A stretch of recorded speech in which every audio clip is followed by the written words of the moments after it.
इसी बीच एक और बड़ी खबर आ रही है, उसे भी आपको रूबरू कराएंगे। बड़ी खबर, यूपी में मौसम का मिजाज बदला है। दिन और रात के तापमान में भारी गिरावट देखी गई। प्रयागराज, मिर्जापुर, आगरा, इटावा में घने कोहरे का ऑरेंज अलर्ट। कुल 42 जिलों में घने कोहरे को लेकर येलो अलर्ट है। मौसम विभाग ने ये जारी की सूचना। तस्वीरों के जरिए भी आप देखिए किस कदर धुंध दिखाई दे रही है और यहाँ पर आसपास के क्षेत्रों में भी विजिबिलिटी बेहद कम होता हुआ दिन और रात में तापमान में बेहद कमी आई है।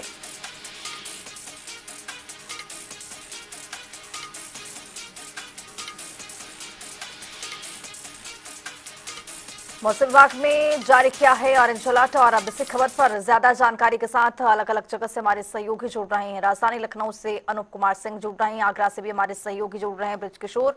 सबसे पहले लखनऊ का रुख करेंगे।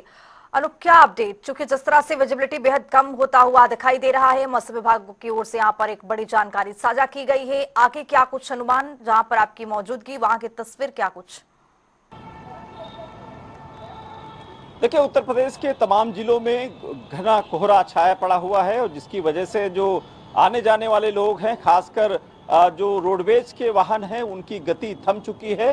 तमाम जो वाहन है लेट लपेट चल रहे हैं। ट्रेनों का आवागमन भी कहीं न कहीं उनकी तमाम ऐसी ट्रेनें हैं वो लेट हो गई हैं घने कोहरे के कारण। और जिस तरीके से डॉक्टरों का कहना है कि जो छोटे छोटे बच्चे हैं या बुजुर्ग हैं, जब कभी सर्दी ज्यादा होती है, इसी तरीके से कोहरा होता है, तो सबसे ज्यादा अगर दिक्कत होती है तो बच्चों को होती है या फिर जो बुजुर्ग होते हैं, जिन जो सांस के मरीज होते हैं, उनके लिए कहीं ना कहीं जो सर्दी जो होती है, कोहरा होता है, वो मुसीबत बन जाता है। तो ऐसे में डॉक्टरों का कहना है जो बुजुर्ग लोग हैं वो इस सर्दी से बचें, बच्चों को खासकर बाहर न निकाले, इस तरीके से एहतियात बरता जाए। लेकिन जिस तरीके से तमाम कोहरे की वजह से करीब 40 से ज्यादा जिले उत्तर प्रदेश के ऐसे हैं जहां पर तमाम जो घने कोहरे की वजह से वहां पर आवागमन भी ठप है और तमाम ऐसे लोग हैं जो कोहरे की वजह से परेशान भी है, ठंड की वजह से। आप समझिए, वो लोग जो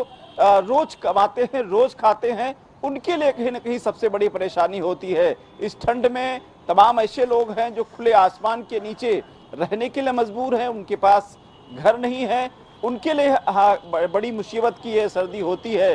हालांकि लखनऊ में नगर निगम की तरफ से निर्देश दिए गए हैं जो अलाव की व्यवस्था कराई जाए या फिर रैन बसेरे हैं, शेल्टर होम है, उनको दुरुस्त किया जाए। अभी गोरखपुर में मुख्यमंत्री योगी आदित्यनाथ ने दौरा भी किया था शेल्टर होमों का।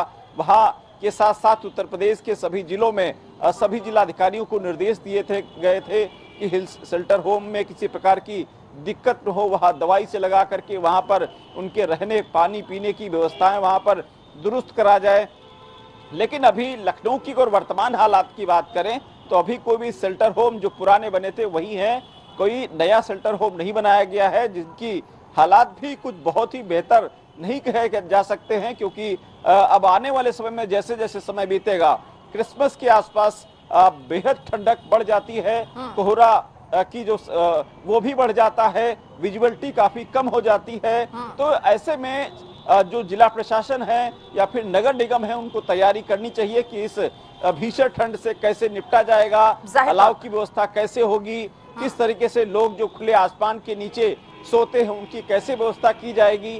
और दूसरा, जो बेजुबान जानवर है, खासकर चिड़ियाघर की अगर बात करें तो उनके लिए क्या व्यवस्थाएं की जाएंगी। क्योंकि इंसान तो अपनी बात कह लेता है, लेकिन वो तमाम जो बेजुआ जानवर हैं वो अपनी बात भी नहीं कह सकते, उनके लिए कैसे ये ठंडक कटेगी, किस तरीके से उनको व्यवस्थाएं की जाएंगी, जिसको लेकर मुझे लगता है प्रशासन विभागों को इस तरीके से अलर्ट करना चाहिए। और आने वाले समय में जो खुले आसमान के नीचे लोग रात बिताने के लिए मजबूर हैं, उनकी भी कहीं न कहीं व्यवस्था करनी चाहिए। क्योंकि ये आने वाले समय में लगातार विजिबिलिटी कम होगी, ठंडक और बढ़ेगी। क्योंकि 25 तारीख से जनवरी तक जो 14 मकर संक्रांति तक ऐसा माना जाता है।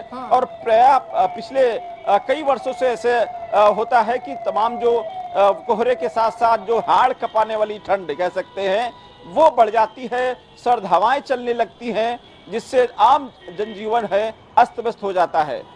बिल्कुल अनूप, लौटूंगे आपके पास। हमारे सहयोगी आगरा से ब्रजकिशोर जुड़े हुए हैं। ब्रजकिशोर, आपके पास क्या तस्वीर है? चूंकि आप देखा क्या है कि यूपी में मौसम का मिजाज बदला है, विजिबिलिटी बेहद कम होती हुई दिखाई दे रही है। आगरा में क्या स्थिति? देखिए, जिस तरह से देखी जा सकती है, क्योंकि नगर निगम पहले से दावा कर रहा था कि हमने रैन बसेरों की व्यवस्था की है, लेकिन इसकी ताबे है खोखले साबित हो गए। वहीं अगर ट्रैफिक की बात करें तो यूएलसी शुरू होने के बाद जो तमाम ब्लैक स्पॉट चिन्हित किए गए थे, उन पर अभी तक कोई कार्रवाई नहीं की गई है। वहीं आगरा में कोहरा बढ़ने के बाद जो स्थिति है वो बढ़ी है। जो बच्चे हैं छोटे, स्वास्थ्य विभाग लगातार दावे कर रहा था कि ठंड बढ़ते ही छोटे बच्चे और बुजुर्गों को घर में ही रहना चाहिए सुबह, और खासकर सात के टाइम जो कोहरा का टाइम होता है उस समय घर में रहना चाहिए। और स्वास्थ्य विभाग की जो कई टीमें थी उन्होंने जागरूक भी किया था, लेकिन फिलहाल जो प्रशासनिक दावे हैं वो फेल नजर होते हुए आ रहे हैं, क्योंकि आगरा में तमाम जो दावे थे प्रशासन ने पहले ही कर रखे थे कि ठंड कोहरा होगा, ठंड बढ़ेगी, उससे पहले रैन बसेरों की व्यवस्था होगी और स्वास्थ्य विभाग की व्यवस्थाएं जो होंगी उचित होंगी, लेकिन कोई भी व्यवस्था अभी पूरी तरह से कहीं भी नहीं दी जा सकती है। वहीं पर्यटन की स्थिति की बात करें तो आप ताजमहल कोहरे की वजह से अब पर्यटकों के कैमरे के फ्रेम से गायब हो गया, क्योंकि सुबह सुबह के टाइम जो पर्यटक ताजमहल देखने पहुंचे हैं वह उन्हें ताजमहल दिखाई नहीं दे रहा है, उनके कैमरों के फ्रेम से गायब हो गया है और पर्यटक वहां से मायूस लौटते हुए नजर आ रहे हैं। तमाम जो पर्यटक है, चाहे किला हो, चाहे हो, चाहे ताजमहल हो, देखने के लिए आ रहे हैं, लेकिन मायूस लौट रहे हैं। बिल्कुल लौटूंगे आपके पास। ब्रजकिशोर, आप लखनऊ का रुख करेंगे। अनूप हमारे साथ बने हुए हैं। अनूप, जिस तरह से राजधानी लखनऊ जो है वो बिल्कुल टॉप में आता है, और उत्तर प्रदेश के टॉप ऐसे कुछ ऐसे जिले हैं जहां पर लखनऊ भी एक, जहां पर देखा जाता है कि रैन बसेरा हो या फिर अन्य तरीके के तमाम जो सुविधाएं व्यवस्थाएं हैं वो की जाती है। लेकिन अभी फिलहाल इस बार की क्या स्थिति आपके पास? लखनऊ में क्या आपको देखने को मिल रहा है कि रैन बसेरों के लिए स्थिति काफी अच्छी है, वहां पर शेल्टर रूम बनाए गए हैं या फिर कहें कि अन्य तरीके की व्यवस्थाएं वहां पर की गई हैं? अनूप, देखिए खुशबू, नगर निगम को निर्देश दिए गए थे। मुख्यमंत्री योगी आदित्यनाथ ने सूबे के सभी जिलों में जिलाधिकारियों को निर्देश दिए हैं कि अलाव की व्यवस्था पहले से सुनिश्चित कर ली जाए, और जो आने वाले समय भीषण ठंड होने वाली है उसे निपटने के लिए व्यवस्थाएं की जाएं, आम जनमानस को किसी प्रकार की दिक्कत ना हो। लेकिन वर्तमान अगर हालात की बात करें लखनऊ में रैन बसेरों की, तो बहुत ही अच्छी स्थिति नहीं है, क्योंकि रैन बसेरे अभी तक बने ही नहीं है नगर निगम की तरफ से।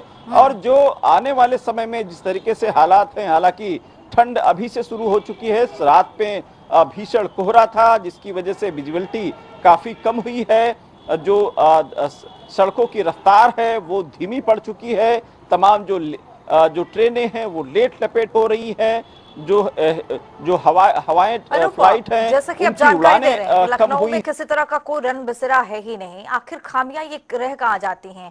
जिस तरह से मुख्यमंत्री की ओर से आदेश भी होता है, निर्देशित किया जाता है कि गरीब परिवार हो या फिर आम जनता हो, किसी तरह की कोई परेशानी होनी नहीं चाहिए, लेकिन ये लापरवाही किस स्तर पर हो जाता है? देखिए बिल्कुल सही बात है कि हालांकि मुख्यमंत्री निर्देश दिए हैं रैन बसेरों को लेकर के, लेकिन नगर निगम इसको फॉलो करना चाहिए। इसका एक बजट आता है सरकार की तरफ से, लेकिन अब तक रैन बसेरे को नगर निगम से नहीं बने हैं, तो लगे एक बड़ी लापरवाही है। रात में मैं देखता हूं कि तमाम ऐसे लोग हैं जो खुले आसमान के नीचे रात बिताते हैं, खुले आसमान के नीचे उनका जीवन यापन हो रहा है। तो ऐसे में मुख्यमंत्री योगी आदित्यनाथ धरातल पर जब अभी कुछ दिन 2 दिन पहले करीब गोरखपुर में उतरे थे, वहां की व्यवस्थाओं को देखा था। अब लखनऊ में भी कहीं न कहीं ऐसे खबरों पर संज्ञान लेना चाहिए कि वर्तमान में धरातल पर किस तरीके से काम हो रहा है, कि आने वाले समय में कैसे इस ठंड से निपटा जाएगा। नगर निगम की लापरवाही कितनी बड़ी लापरवाही साबित हो सकती है अगर किसी की इस पर जान चली गई खुले आसमान के नीचे, या फिर ठंड से किस तरीके से रन बसेरे उसके पहले व्यवस्थाएं करनी चाहिए। फिलहाल पिछले नगर निगम अधिकारियों से मेरी बात हुई, जहां जहां पिछले साल नगर निगम के शेल्टर होम बनाए गए थे वहां शेल्टर होम बनाने की तैयारियां चल रही हैं। शेल्टर होम बनाने के नगर निगम से निर्देश दिए गए हैं, लेकिन अभी तक वहां काम पूरा नहीं हो पाया है। ठंड जैसे जैसे समय बढ़ रहा है, जैसे जैसे 25 दिसंबर या 14 जनवरी के आसपास जो भीषण ठंड होती है, वो एक माहौल होता है ठंड का, एक वो आने वाला है। मुझे लगता है इसके पहले नगर निगम की कोशिश है, सरकार की निगरानी होगी और मुख्यमंत्री योगी आदित्यनाथ हर विषय पर खुद स्वयं समीक्षा भी करते हैं। शेल्टर होम भी जिस तरीके से वहां गोरखपुर में देखा, लखनऊ में भी किसी भी समय जा सकते हैं, तो उसके पहले नगर निगम को अपनी व्यवस्थाओं को दुरुस्त करना पड़ेगा। जो अलाव की व्यवस्था है जी। उसको भी चौराहों पर करानी पड़ेगी, क्योंकि आने वाले समय में भीषण ठंड या फिर बुजुर्गों को जिस तरीके से बचाना है, बेजुबां जानवर है उनके लिए कहीं न कहीं व्यवस्थाएं करनी जाहिर है। तौर पर। बच्चों के लिए दिशा निर्देश डॉक्टर्स ने जो दिए हैं उस पर कहीं न कहीं सबको पालन करना पड़ेगा। खुशबू, चलिए, बहुत शुक्रिया आप दोनों का तमाम जानकारी के साथ जुड़ने के लिए। यूपी में मौसम का मिजाज बदला है, घने कोहरे के साथ विजिबिलिटी बेहद कम होता हुआ दिखाई दे रहा है। और इसके साथ साथ आपको बताते चले कि प्रयागराज, मिर्जापुर, आखरा, इटावा में भी ऑरेंज अलर्ट जारी किया गया है। 42 जिलों में घने कोहरे को लेकर येलो अलर्ट ये जारी किया गया है मौसम विभाग विज्ञान केंद्र की ओर से।